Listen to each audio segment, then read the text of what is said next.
안녕하세요. 오늘도 사연살롱을 찾아주셔서 감사합니다. 이제 40대 행렬에 줄을 서게 된 41살 여성입니다. 제 아이는 초등학교 6학년으로 내년에는 중학생이 되는데요. 훌쩍 큰 딸아이를 보면 저는 새삼 감회가 새로워집니다. 제가 사실 많이 아팠거든요. 유방암 3기였는데 그때를 떠올리면 눈물부터 나오네요. 제가 아플 때 저희 딸이 많이 어렸거든요. 그래서 우리 딸 초등학교 입학식 때까지만이라도 제발 살게 해달라고 기도도 많이 했는데 이렇게 아이 중학교 입학을 앞두고 있으니 모든 것이 감사하고 기적처럼 느껴집니다. 그러면서 동시에 한 가지 별로 유쾌하지 못한 사람도 떠오르는데요. 그 사람은 남편의 여동생이자 저의 하나뿐인 왼수 같은 신우예요. 물론 지금은 어디서 뭘 하는지 모르고 살아서 속은 편하지만 그 인성에 어디 가서 남한테 손가락질 받지 않고 잘 살고 있을지 심히 우려스러워요. 그만큼 저희 신우는 여러모로 문제가 많은 사람이었는데요. 그 중에 가장 심각한 문제는 그 못돼 먹은 심보였어요. 네, 저는 예전에도 그렇지만 지금까지도 신우라면 치가 떨립니다. 왜 그렇게 신우를 미워하냐고요? 지금부터 제가 왜 그렇게도 저희 신우를 싫어하는지 그 이유를 말씀드릴게요. 생각해보면 신우는 첫 인상부터 별로 좋지 않았어요. 남편보다 4살이 어린 나이였는데 말이 4살이지 생각이나 행동은 14살 정도는 어린 것처럼 철이 없었죠. 그리고 신기한 건 그런 신우의 성격을 받아주는 식구도 없었는데요. 왜? 집집마다 속썩이는 자식이 한 명은 있다고 하잖아요. 그런데 저희 시댁에선 그런 자식이 저희 신우인 것 같았어요. 공부는 하기 싫은데 공부 잘하는 척은 그렇게 하고 싶어 하고 쥐뿔 돈도 없으면서 그렇게 돈 있는 티를 내고 다니다 개망신도 몇 번이나 당하고 주변 사람들한테 종종 손절을 당했다고 하는데 무슨 고질병인지 어지간해서는 그 병을 고치지 못하더군요. 애당초 자기한테 문제가 있다고 생각하지도 않는 것 같았어요. 그래서였을까요? 저희 남편은 오빠치고는 자기 동생을 별로 좋아하지 않았는데 그래서 연애할 때나 결혼 후에도 제가 신우 때문에 힘들 일은 없을 거라고 생각했어요. 일단 남편이 자기 동생한테 후하지 않으니 신우가 오빠를 제쳐두고 저한테 헛짓거리를 할 수는 없을 거라고 생각했죠. 그리고 그나마 시아버님이 신우를 좀 감싸는 편이셨는데 그렇다고 며느리인 저에게 딱히 뭐라고 하시는 경우는 없었어요. 그래서 같은 회사에서 만난 남편과 연애 4년 후 별 어려움 없이 결혼해 쭉 그럭저럭 행복한 신혼기간 보낼 수 있었고 결혼 4년 만에 첫 아이를 품에 안았는데요. 그때쯤이었나? 당시 저희보다 1년 늦게 결혼한 신우가 자기 남편이랑 뭐가 잘 안 되는지 삐걱거린다는 말이 들리기 시작하더군요. 시어머니 말로는 이혼까지도 생각하는 것 같았는데 그게 이상하게도 계속 신경이 쓰였어요. 지금 생각하면 저는 그때부터 촉이 왔던 거죠. 아주 불길한 촉이요. 저희 신우는 결혼함과 동시에 무슨 졸업식 마냥 다니던 회사를 그만뒀어요. 주변에선 그래도 벌 수 있을 때 버는 게 좋다고 신우를 말렸던 것 같은데 신우는 전혀 흔들림 없이 기다렸다는 듯 다니던 직장에 사표를 던졌죠. 그리고 그건 저를 포함한 모든 식구들이 예상하던 일이라 놀랍지도 않았는데요. 신우는 식구들에게 자주 시집가면 무조건 일 안 하고 전업주부 할 거라고 노래를 불렀거든요. 결혼하기 전부터요. 그리고 그러기 위해서 아이도 빨리 가지려고 했는데 제가 첫 아이를 낳았을 때 이미 신우는 연년생 아들 둘을 가진 엄마였어요. 그런데 그런 신우가 자기 남편이랑 사이가 나빠지면서 이혼 어쩌고 하니 어쩐지 그 영향이 저희 부부에게도 미칠 것 같아서 여간 신경이 쓰이는 게 아니었는데 남편은 별 대수롭지 않다는 듯 그러더군요. 괜찮을 거야. 걔 잔머리가 어디 보통 잔머리야. 지도 다 생각이 있으니까 저러는 거지. 내 동생이지만 걔는 절대 지가 손해볼 짓은 안 한다니까. 그래도 어머님도 걱정 많으신 것 같은데. 그거야 그렇겠지. 당장 이혼하면 걔가 어디 갈 데나 있겠어? 만만한 집으로 갈 게 뻔하잖아. 그럼 엄마만 힘들 거고. 솔직히 유준이, 서준이 걔네들이 좀 난리야. 왜? 3살, 2살이면 한창 그럴 나이지. 그래도 난 조카라고 그런지 귀여운데? 나는 싫어. 걔네만 왔다 하면 정신 하나도 없잖아. 난 역시 딸이 좋아. 그리고 형제 많은 집도 별로인 것 같아. 우리는 우리 채빈이 하나만 잘 키우자. 그리고 애영이 그거 이혼을 하든 말든 자기는 신경 쓰지 마. 우리한테까지 불똥 튀게 내가 안 할 거니까. 남편은 원래도 그랬지만 자기 동생이 이혼을 할지 모르는 상황에서도 별 걱정이 없이 저한테 저렇게 말했어요. 그리고 며칠 뒤 신우에게서 자기는 이제부터 보험 일을 하면서 큰 돈을 벌 거라며 연락이 왔는데요. 언니, 저예요. 그동안 잘 지내셨어요? 애 키우느라 정신 하나도 없죠? 그래도 지금이 제일 편하고 예쁠 때예요. 그리고 다른 게 아니고 우리 엄마한테 들었는지 모르겠는데 제가 애들 아빠랑 별로 사이가 좋지 않아서 이혼할지도 모르거든요. 그래서 그 전에 돈을 좀 벌어야 해서 요즘 보험회사에서 교육받고 있어요. 근데 이게 은근 저랑 잘 맞는 거 있죠? 그리고 여기 사람들이 그러는데 보험일도 잘만 하면 웬만한 사업가 저리 가게 번다고 하더라고요. 저도 처음엔 안 믿었는데 저희 지점에 연봉 1억인 분도 계신데요. 그래서 하는 말인데 언니네 보험 뭐 필요한 거 없어요? 네? 보험요? 글쎄요. 저희는 워낙 보험에는 관심이 없어서 아시잖아요. 오빠 보험 싫어하는 거. 알죠. 오빠는 아직 젊어서 뭘 몰라서 그런 거예요. 보험이 얼마나 든든하고 좋은 건데. 그럼 언니네는 뭐 변변한 보험도 하나 없겠네요? 그렇죠? 아니요. 그래도 아주 없진 않죠. 저도 결혼 전에 들어놓은 보험도 있고요. 좀 오래된 보험이긴 하지만. 어머 언니, 요즘 누가 옛날 보험을 계속 가지고 있어요. 요즘은 보험도 계속 바뀌는 시대예요. 보장도 얼마나 다양해졌는데요. 언니, 그러다 돈은 돈대로 나가고 보장은 하나도 못 받는 최악의 주인공이 된다니까요. 보험 리모델링이라고 들어봤죠? 요즘은 다 비교하고 갈아타고 그래요. 안 되겠다. 제가 언니네 보험 좀 제대로 털어볼게요. 이참에 새로 싹 갈아타는 거예요. 그리고 채빈이도 보험 없죠? 채빈이는 실비보험 하나 있어요. 고작 실비 하나요? 진짜 이 집은 안 되겠네. 알았어요. 제가 이번에 확실하고 든든하게 보험 쫙 설계해 드릴게요. 저만 믿으세요. 신우는 무슨 노자지라도 발견한 듯 지 혼자 신나서 전화를 끊었어요. 그리고 그때부터 제 마음은 또다시 불안하기 시작했는데요. 제가 나쁘게 표현하려고 하는 건 아니지만 보험이라는 게 결국엔 사람한테 계약을 따내야 하는 거잖아요. 그래서 주변 사람들한테 아무래도 소개하거나 부탁하는 일도 많을 것 같았는데 저희 신우는 성격이 워낙 모나서 주변에 사람이 거의 없었어요. 아이 낳으면 아이 친구가 내 친구 된다고 아이 낳고 사람 사귀는 사람들도 많은데 저희 신우는 알고 지내는 애기 엄마도 하나 없더라고요. 아니 있었는데 모두한테 손절당했겠죠. 그러니 그 좁은 대인관계에 무슨 보험 일을 한다고 하니 저는 아무리 생각해도 저희 부부나 만만한 시부모님을 달달 볶을 것 같았어요. 그리고 신우가 신나서 전화를 끊으니 그 순간 아차 싶었는데요. 그때도 남편은 콧방귀도 끼지 않더군요. 저희 남편은 아까도 언급했지만 보험을 별로 좋아하지 않거든요. 아니, 신용하지 않는다고 말하는 게 맞을 것 같은데 저는 그 정도까지는 아니었지만 남편은 보험을 무슨 합법적인 사기 정도로 생각할 정도로 보험을 기피하는 사람이었어요. 왜 예전에는 아주머니 같은 분들이 보험 들어달라고 집요하게 영업하는 일도 많았잖아요. 그래서 그런 선입견 때문인지 정말 필요하다고 생각하지 않으면 일절 보험에는 관심도 없었는데요. 신우가 아무리 노다지를 발견해 신나서 설쳐도 남편이랑 큰 산을 넘어야 했어요. 그리고 저도 내심 남편이 워낙 완고하니 그런 남편을 팔자고 생각했는데요. 그건 제가 잘못 생각한 거더군요. 신우는 처음부터 자기 오빠가 보험을 싫어한다는 걸 알기에 저한테만 계속 연락해 자기네 회사 보험에 가입해달라고 졸랐어요.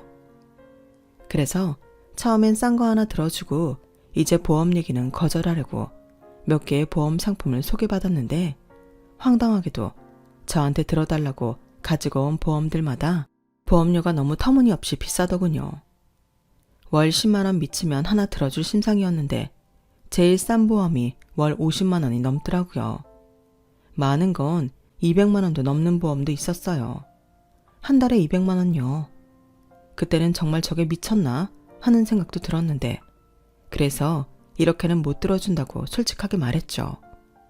그런데 적반하장으로 자기도 실적 때문에 스트레스가 많다며 신우는 저한테 짜증을 냈어요. 언니, 진짜 해도 해도 너무한 거 아니에요? 언니네 돈 잘 벌잖아요. 그냥 하나밖에 없는 신우 도와준다고 생각하고 하나 정도는 가입해 줄 수도 있는 거잖아요. 제가 아무리 신우라고 해도 제가 남이에요? 아무리 오빠가 보험을 싫어한다고 해도 언니도 돈 버는데 언니가 오빠 몰래 들어줄 수도 있죠. 아가씨, 아무리 저희가 맞벌이라도 어떻게 제가 오빠 몰래 보험을 들어요. 그리고 아가씨가 가지고 온 보험들은 하나같이 너무 비싸잖아요. 이게 뭐가 비싸요? 언니 수입 생각해서 내가 좋은 것만 팍팍 넣어서 설계한 건데 이거 가지고 있으면 진짜 좋아요. 이 보험 하나만 있으면 앞으로 살면서 걱정할 게 하나도 없다니까요. 언니, 저 정말 힘들어서 그래요. 요즘 그 인간 저한테 생활비도 한 푼 안 준다고요. 아가씨, 그래도 이건 아니죠. 오빠도 알면 아마 난리 날걸요. 그럼 저도 곤란해요. 저는 남매 사이에서 고래 싸움에 새우등 터지듯 곤란했어요. 그래서 일단 신우의 사정이 좋지 않다는 걸 알았으니 생활비로 쓰라고 남편 몰래 제 비상금에서 100만 원을 보내줬고 대신 이제부터 보험 얘기는 일절하지 말라고 조건을 달았는데 신우가 알겠다고 하더군요. 그래서 그날 바로 신우 계좌로 100만 원 싸주고 그 나불거리는 입을 막아버렸어요. 솔직히 100만 원이 아깝긴 했지만 신우이한테 시달릴 생각을 하니 그렇게라도 이 일을 끝내버리고 싶었죠. 그런데요, 한 달 남짓 조용했던 신우는 공짜 돈 맛을 알았는지 이후부터는 갖가지 이유를 만들어서 저한테 돈을 달라고 하는 거 있죠. 정말 어이가 없었어요.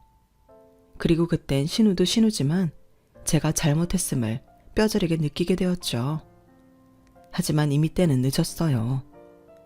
언니, 저희 큰애가 아픈데 병원 갈 돈이 없어서요. 정말 죄송한데 저 딱 20만 원만 주시면 안 될까요? 원래 아플 땐 잘 먹어야 하는데 한우 사다가 미역국이라도 끓여주고 싶어서요. 네, 언니. 언니, 정말 이런 말하기 너무 싫은데 제가 핸드폰 값을 못 내서 핸드폰이 곧 끊어질 것 같아요. 핸드폰 끊어지면 영업도 못하고 그럼 실적도 또 떨어지고 그럼 돈도 아예 못 버는데 언니가 제 대신 핸드폰 요금 좀 내주면 안 돼요? 갚을게요. 신우는 그런 식으로 계속 저한테 돈을 뜯어가려고 했어요. 매번 갚는다고 했지만 갚을 생각은 애당초 없어 보였죠. 그리고 그 말이 거짓말인지 뻔히 알면서도 가족이고 신우라서 한 5번은 돈을 줬는데요. 그런데도 양심 없는 신우는 계속 조카들이 아프다고 하면서 저에게 돈을 달라고 했어요. 그러면서 갚는다는 말도 무슨 레파토리처럼 꼭 하더군요. 하지만 그렇게 매번 속는 줄 알면서 계속 돈을 뜯길 순 없잖아요. 그래서 제가 말했어요. 아가씨, 애들이 계속 그렇게 아프면 무슨 다른 문제가 있는 게 아닐까요? 그러지 말고 저랑 같이 큰 병원에 가봐요. 애들 주민번호 알려주면 제가 병원 예약할게요. 아니, 무슨 큰 병원을 가요. 저희 애들 아무 문제 없거든요. 그런데 이상하잖아요. 애들이 거의 일주일씩 돌아가면서 아프다는 건데 저도 애 키우지만 이런 일은 이상하거든요. 됐어요. 그냥 돈 주기 싫어서 그러는 거잖아요. 지금 나 애들 팔아서 돈이나 뜯어간다고 의심하고 그냥 좀 주면 안 돼요? 아가씨, 아무리 그래도 자기 자식을 팔면 안 되죠.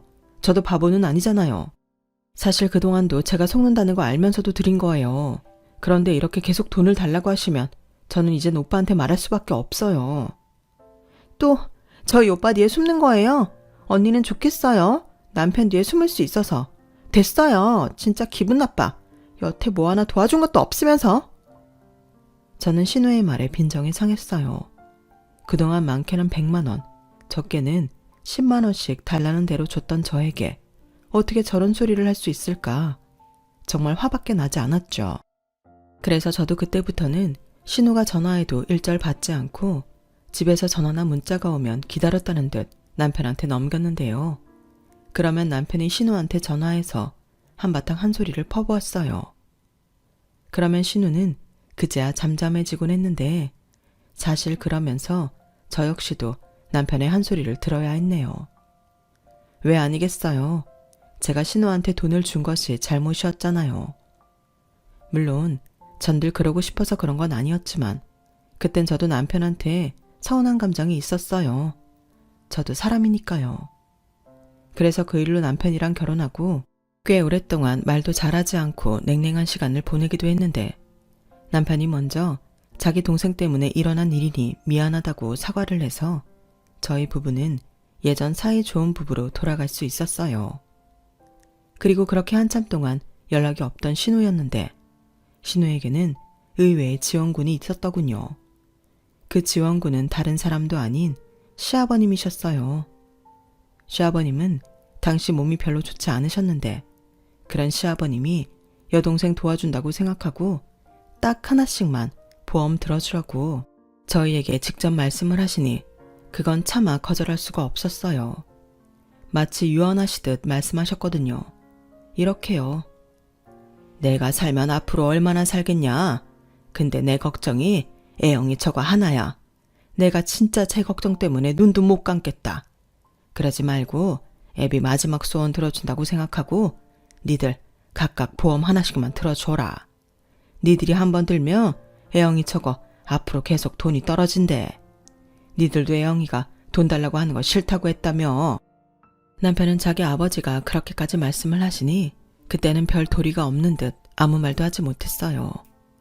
저는 내심 아픈 아버지까지 이용하는 신우이가 얄미웠지만 이번 일은 남편의 결정을 따르는 게 좋겠다고 생각했죠. 그리고 남편은 아프신 아버님 마음이라도 편하게 해드린다고 생각하고 보험을 들어주자고 했는데요. 저도 그러자고 했어요.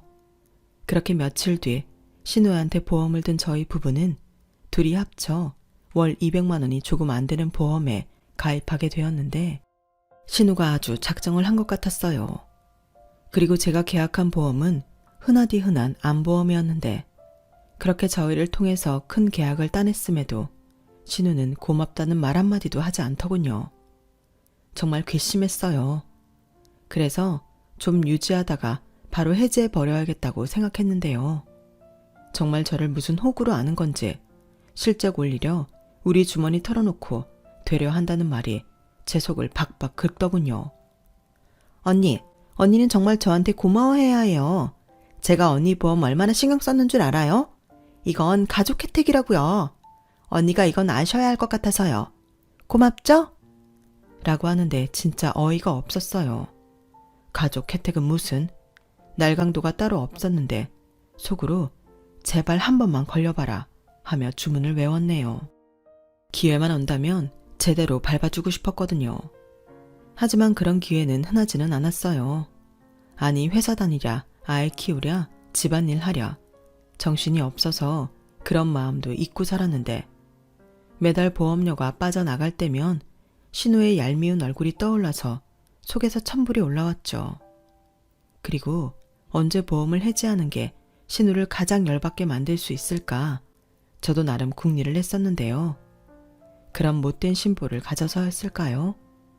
직장인이라면 받아야 하는 건강검진을 받았는데 저는 충격적인 이야기를 듣게 됐어요. 글쎄 다른 사람도 아닌 제가 유방암 진단을 받게 된 거죠. 가끔 가슴 통증과 겨드랑이 쪽 통증이 있긴 했지만 그게 자각신호인 줄은 꿈에도 몰랐어요. 게다가 저희 친정 가족 중에는 유방암은커녕 그 흔한 고지혈 당뇨도 없었는데 형제 중 막내인 제가 암에 걸렸다고 하니 저희 남편은 물론이고 친정까지도 집안이 발칵 뒤집혔죠. 저희 엄마는 울고 저희 아빠는 땅이 꺼져라 한숨만 쉬셨어요. 그리고 시부모님도 많이 놀라셨는데 그때 저는 제 딸 생각밖에는 들지 않았어요. 이제 겨우 어린이집에 다니는 조그마한 아이인데 제가 암이라고 하니 아이 얼굴을 볼 때면 눈물부터 나더군요. 저 어린 걸 두고 혹여 제가 잘못될까봐 무서워서요. 그리고 정밀검사 결과 저는 이미 전이가 진행 중인 상태였는데 병원에서는 일단 수술이 시급하니 입원부터 하라고 했어요. 그래서 어쩔 수 없이 딸아이는 친정이든 시댁이든 도움을 받아야 했는데요. 감사하게도 시어머님이 먼저 당신이 저희 애를 맡아주시겠다고 하셨어요. 사실 저희 엄마도 저희 엄마지만 저희 시어머니도 제가 암이라고 하자 정말 많이 우셨거든요. 시아버님 병간호를 오래 하신 분이라 더 그러셨던 것 같아요.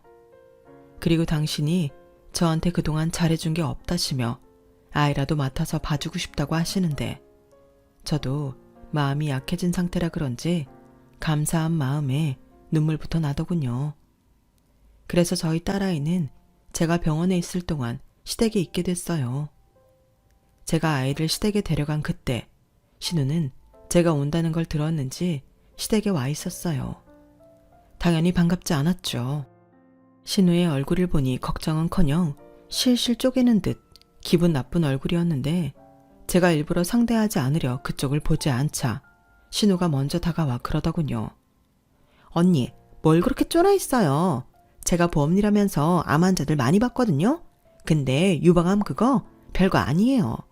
여차하면 가슴 제거하면 그만이죠. 어차피 언니 결혼도 했고 애도 있는데 가슴 제거해도 상관없잖아요. 그러니까 무슨 죽을 병 걸린 사람처럼 그러지 마요. 뭐예요? 아가씨는 지금 아픈 저한테 그런 말을 하고 싶어요? 에이, 언니는 정말 하나만 알고 둘을 몰라. 언니 내 덕에 암보험 좋은 거 들었잖아요. 진단비도 빵빵하게 나올 텐데 이럴 줄 알았으면 더 비싼 걸로 살갈까 그랬어요. 언니 진단비만 1,000만 원이죠? 언니는 저한테 정말 고마워해야 해요. 그동안 저한테 얼마나 야박하게 굴었어요. 이렇게 내 덕을 볼 거면서. 그러니까 사람 일은 아무도 모르는 거예요. 제 말이 맞죠? 그러니까 이번 기회에 반성도 좀 하시고 이참에 보험 좋은 거 알았으니까 좀 더 들어주고 그래요. 아가씨, 제가 진짜 이런 말까지 안 하고 싶은데 아가씨 사이코패스예요? 어떻게 아픈 사람한테 그런 말을 해요? 제가 암에 걸렸는데 돈 많이 받는다고 좋아해야 해요? 아니, 어차피 암은 누구나 다 걸릴 수 있는 거예요. 요즘 암 환자가 얼마나 많은데요. 그리고 다 죽는 것도 아니잖아요. 하지만 돈은 필요하죠. 안 그래요? 그런데 언니는 제 말 듣고 좋은 보험에 가입해서 돈 걱정은 없게 됐는데 그러면 저한테 고마워해야 하는 거 아니에요? 그런 저한테 뭐? 사이코요? 언니야말로 아프다고 하더니 정신이 이상해진 거 아니에요? 나 같으면 고맙다고 진단비에서 절반은 떼주겠다고 하겠네. 절반을 줘도 500만 원이나 남잖아요. 저는 신우의 말에 원래도 없던 정이 뚝 떨어졌어요. 물론 큰 병에 걸렸으니 돈이 필요한 건 맞지만 그렇다고 보험금 나온다고 제가 좋아할 입장은 아니잖아요. 그런데 신우는 제가 무슨 맹장 수술을 하는 것처럼 제 병을 가볍게 생각했고 그저 제 앞으로 나올 돈에만 눈이 멀어 있었는데 더는 가족이랍시고 상종하고 싶지 않았어요. 그래서 시어머니한테 저희 아이는 친정에 맡기는 게 좋을 것 같다고 했는데요. 그러자 시어머니가 신우한테 뭐라고 하시며 저희 아이 있는 동안은 친정에 오지도 말라고 신우를 내쫓다시피 하셨어요. 하지만 이미 제 가슴은 무너질 대로 무너졌죠. 정말 별의별 생각이 다 들면서 눈앞이 캄캄했어요. 그리고 그때 남편이 정말 저를 위해 할 수 있는 노력을 다 했는데요. 일단 회사에 휴가를 쓰고 제 병간호를 도맡아 했고 저는 불안한 마음으로 첫 수술을 하게 됐어요. 그리고 1차 수술은 무사히 끝이 났는데 이미 애매한 위치로 전이가 된 암세포는 항암 치료를 통해서 제거하거나 그 크기를 줄여야 한다고 하시더군요. 그래서 그때부터는 체력을 회복하는 대로 바로 항암 치료에 들어갔어요. 그리고 수개월 후 항암 치료가 끝나고 2차 수술을 받게 되었는데 그렇게 제 몸에 있는 암과 장장 1년 8개월을 싸웠죠. 그 사이 몸무게도 무려 16kg나 빠졌는데 제 꼴이 말도 못했어요. 그냥 누가 봐도 저는 환자였거든요. 하지만 저는 살아야 한다는 생각밖에는 없었고 어떤 몰골이라도 살 수 있다면 아무 상관없다고 생각하게 됐는데요. 그렇게 한 가지 생각만으로만 버티는 제가 하늘이 보기 불쌍했는지 저는 결국 암을 이겨냈어요. 물론 재발의 확률도 있고 조심할 것들이 많았지만 집에 갈 수 있다는 기쁨과 다시 일상으로 돌아간다는 벅참에 저는 매일매일 꿈을 꾸는 듯 행복했죠. 가장 먼저 저희 딸과 함께 다시 집으로 갈 수 있다는 것이 너무 기뻤어요. 그리고 크게 아파봐서인지 서서한 것도 모두 감사한 마음이 들기 시작했는데 그럼에도 불구하고 어쩐지 신우한테는 좋은 마음이 생기지 않았어요. 신우 말대로 저는 진단비로 1,000만 원, 그 밖에 수술, 입원 항암치료 등으로 1억 넘게 받았어요. 그런데 신우는 어디서 돈 냄새를 맡았는지 1년 8개월 동안 안부 전화는커녕 문자 한 통 없더니 제가 보험금을 수령받던 날 귀신같이 연락을 하더군요. 언니, 퇴원 축하해요. 제가 그동안 너무 바빠서 언니 병문안도 못 갔네요. 괜찮아요. 안 오는 게 오히려 저 도와주는 거죠.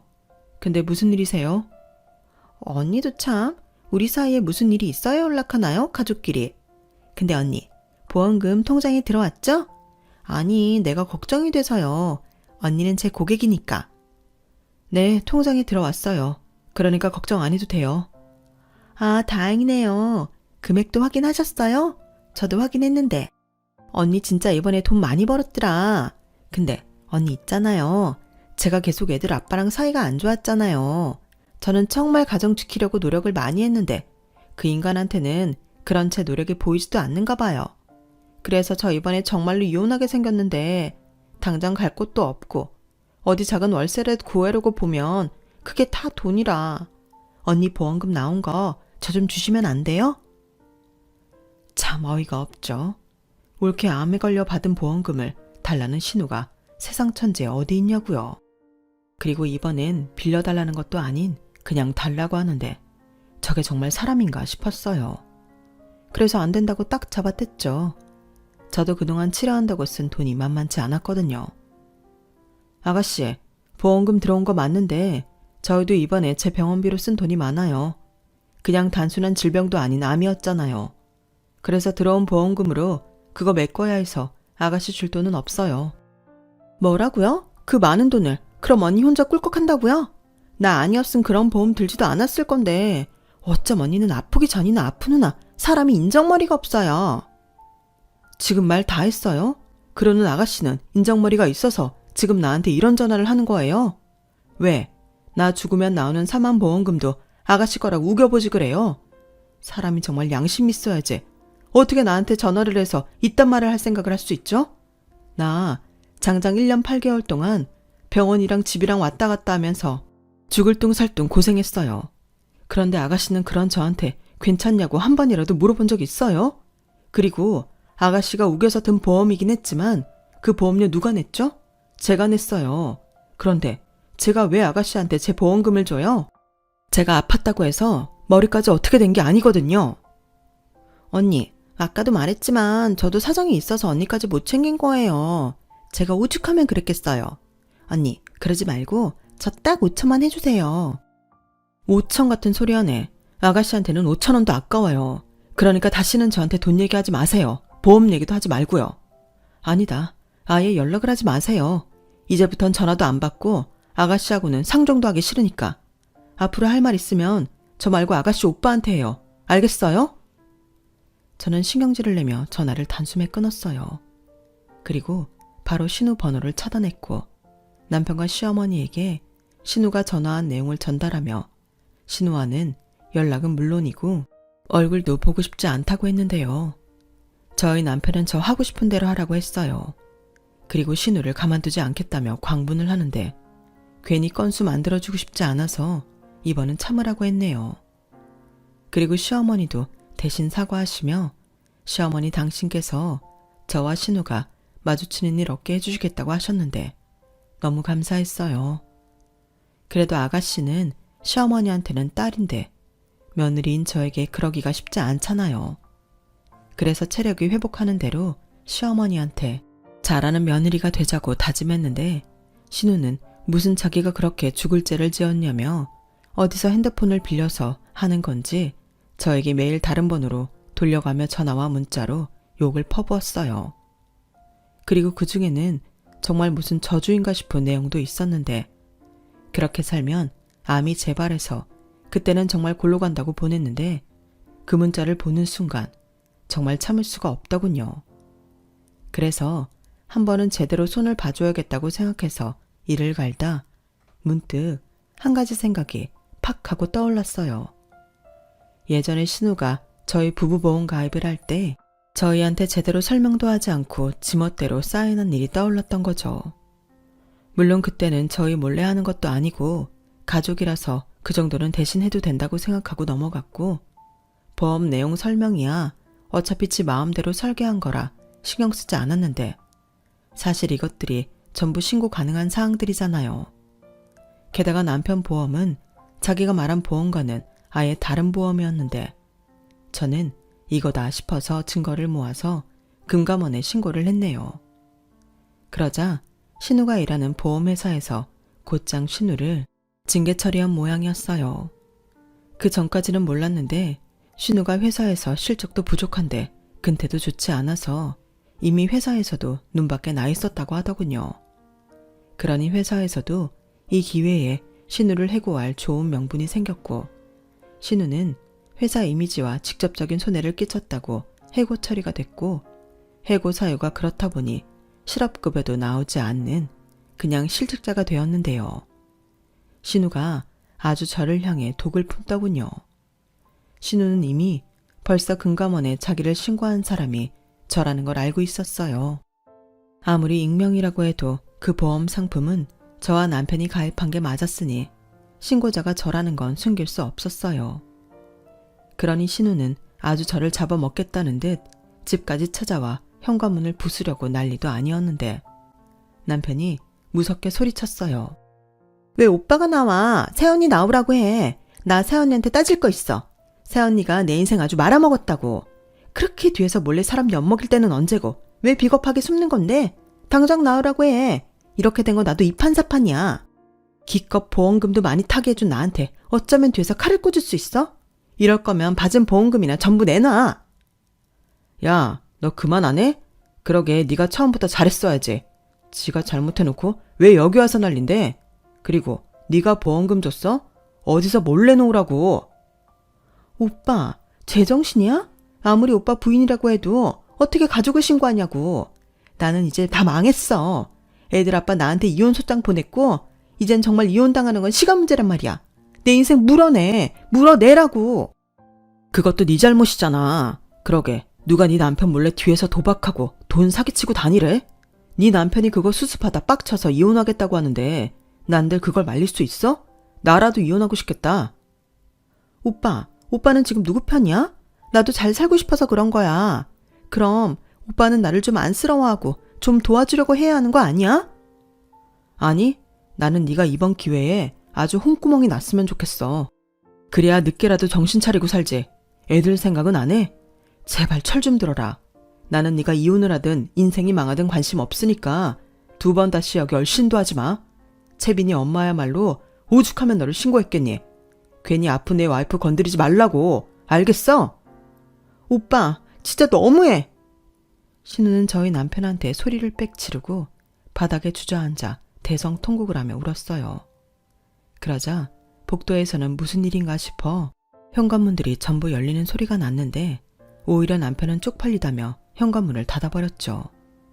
그리고 지금 당장 안 꺼지면 경찰을 부르겠다고 남편이 현관문 앞에서 말을 하니 바로 조용해졌는데요. 지 오빠가 또 한다면 하는 성격이라 정말로 경찰에 신고할지도 모른다고 생각한 것 같았어요. 그렇게 신우는 실업자 신세로 이혼까지 당했어요. 아이들은 신우 전 남편이 데려갔고, 실업자인 신우는 아이들의 양육비를 매달 보내는 신세가 되었죠. 하지만 수입이 없는 신우는 엄마이면서도 자기가 무슨 돈이 있어 양육비를 보내냐며 보내지 않았고, 갈 곳이 없으니 자기 친정으로 들어갔는데, 저는 그 뒤 시댁에는 발도 붙이지 않았어요. 신우가 꼴도 보기 싫었거든요. 대신 시부모님께 집으로 오시라고도 하고 식사도 대접하고 며느리 도리는 최대한 했는데요. 암 치료가 끝났어도 저는 여전히 암 환자라 시어머니는 실업자가 된 당신 딸보다 제 걱정을 많이 하셨어요.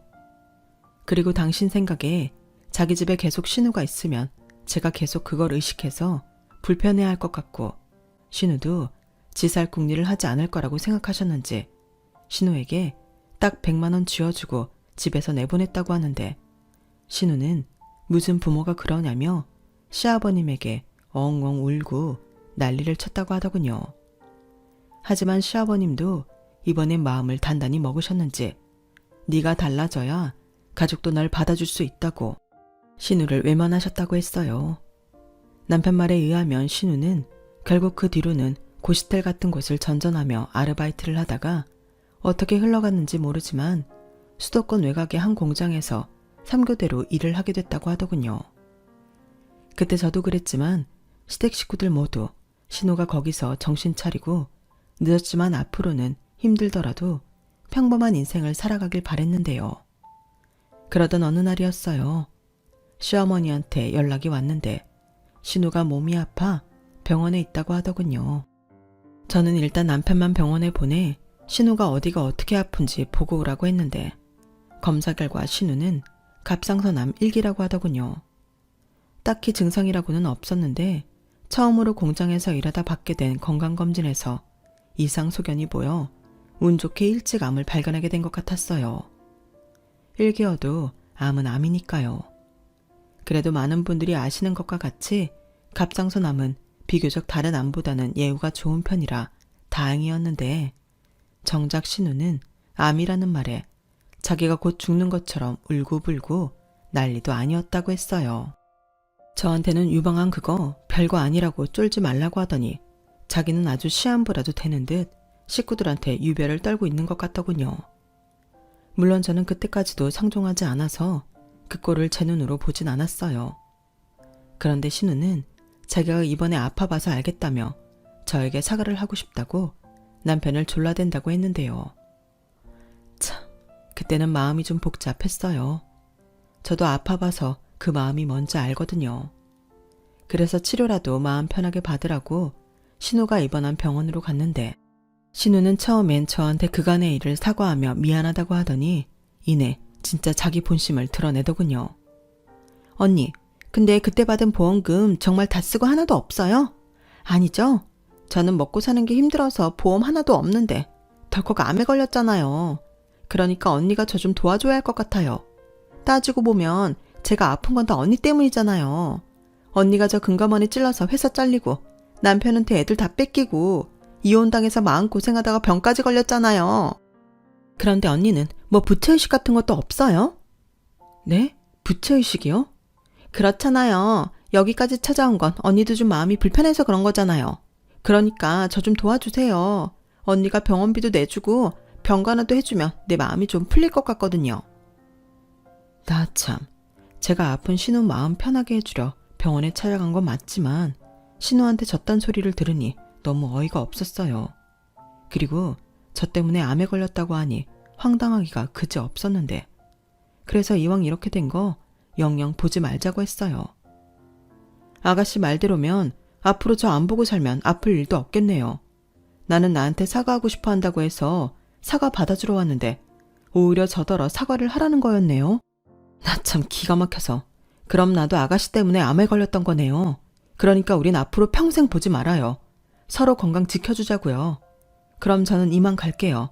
치료 잘 받고 하던 고생 마저 하세요.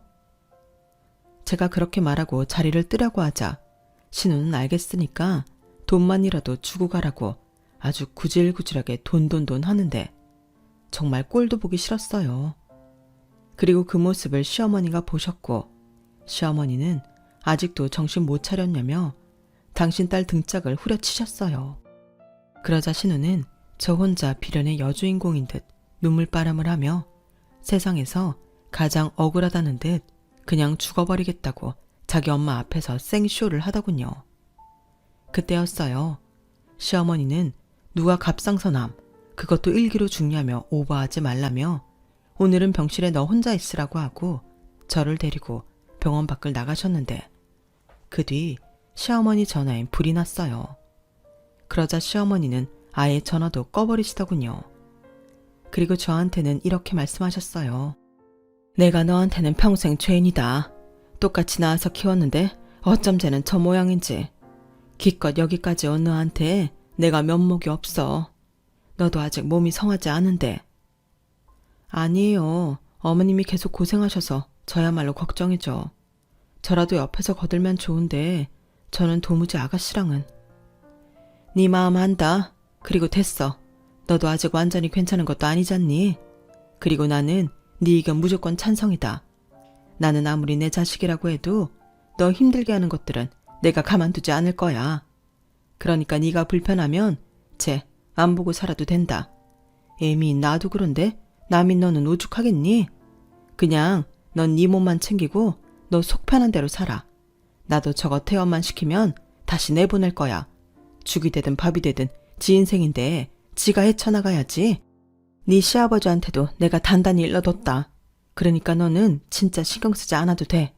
너 완치 판정 받을 때까지 넌 좀 이기적으로 살아라. 내 말 무슨 뜻인지 알겠니? 세상에 이런 시어머니가 또 있을까요? 저는 시어머니 말씀에 눈물이 났어요. 그리고 이번에야말로 신우와 연을 끊어버리기로 작정을 했는데요. 그래서 핸드폰 번호도 바꿔버렸고 남편한테도 신우의 얘기는 일절 전하지 말라고 했어요. 알고 싶지도 않으니까요. 그리고 시댁에서는 정말로 신우를 내쫓으신 건지 퇴원한 신우는 시댁에 있지 않았고 저는 덕분에 시댁을 편안하게 왕래하며 지금까지 잘 살고 있어요. 마음 편하게 지내서인지 2년 전엔 완치 판정을 받을 수 있었죠. 그때는 정말 눈물까지 나더군요. 그 뒤 저는 다시 직장인으로서 남편과 맞벌이를 하고 있는데요. 집에 있으면서 가장 하고 싶었던 게 아이러니하게도 일이었어요. 한 사람의 역할을 다한다는 건 뿌듯하고 대단한 일이라는 걸 그때 새삼스럽게 깨달았거든요. 그리고 곧장 다시 구직 활동을 해서 지금의 회사를 다니게 되었는데 아파본 후라서 그런지 남들에겐 그저 평범하고 비슷한 하루가 저에겐 매일 즐거웠어요. 그렇게 하루하루 뿌듯하고 알차게 보냈죠. 지금도요. 그래서인지 승진도 빨리 했고 회사 내에서 제 평가도 좋은 편인데 뭔가 제 인생의 이막이 열리는 기분이 드는 요즘입니다. 남들과 똑같이 24시간을 살아간다는 건 정말 감사한 일인 것 같아요.